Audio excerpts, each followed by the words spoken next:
Good morning বন্ধুরা, তোমরা সকলে ভালো আছো তো? আমরাও সব ভালো আছি। আমাদের আজকে ঘুম থেকে উঠতে দেরি হয়ে গেছে। কালকে রাতে অনেক রাত্রেবেলা ঈশানী ঘুমিয়েছে বলে ঘুম থেকে উঠতে একটু দেরি হয়ে গেছে। ঘুম থেকে উঠেই দেখো ঈশানী আমার কোলে উঠেছে, ও এখন শোবে না। এদিকে তোমাদের দিদিভাই উঠে গেছে, দিদিভাই উঠে ঘরের কাজ করছে। দেখো বিভিন্ন জিনিসপত্র এদিক ওদিক ছড়িয়ে ছিটিয়ে ছিল, সেগুলো গোছাচ্ছে। আমিও বেরোবো এখন, একটু মাছ আনতে যাব। মাছ আনতে এনে তোমাদেরকে সব কিছু শেয়ার করব। বন্ধুরা, তোমার দিদিভাই আমার সকালের টিফিন নিয়ে এসেছে। দেখো রুটি আর বেগুন ভাজা।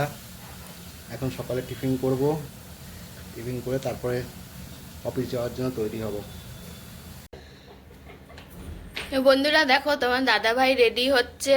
আর দাদাভাইয়ের খাবার আমি এখানে দিয়ে দিয়েছি। দুপুরের খাবার শুক্তো হয়েছে আজকে, আর ভোলা মাছ হয়েছে পোস্ত দিয়ে, আর ভাত দিয়েছি, জল রেডি করে দিয়েছি। ট্রেন ধরার জন্য স্টেশনে চলে এসেছি, অফিস যাচ্ছি। বিকেলবেলা ফিরে এসে আবার তোমাদের সঙ্গে সব কিছু শেয়ার করব।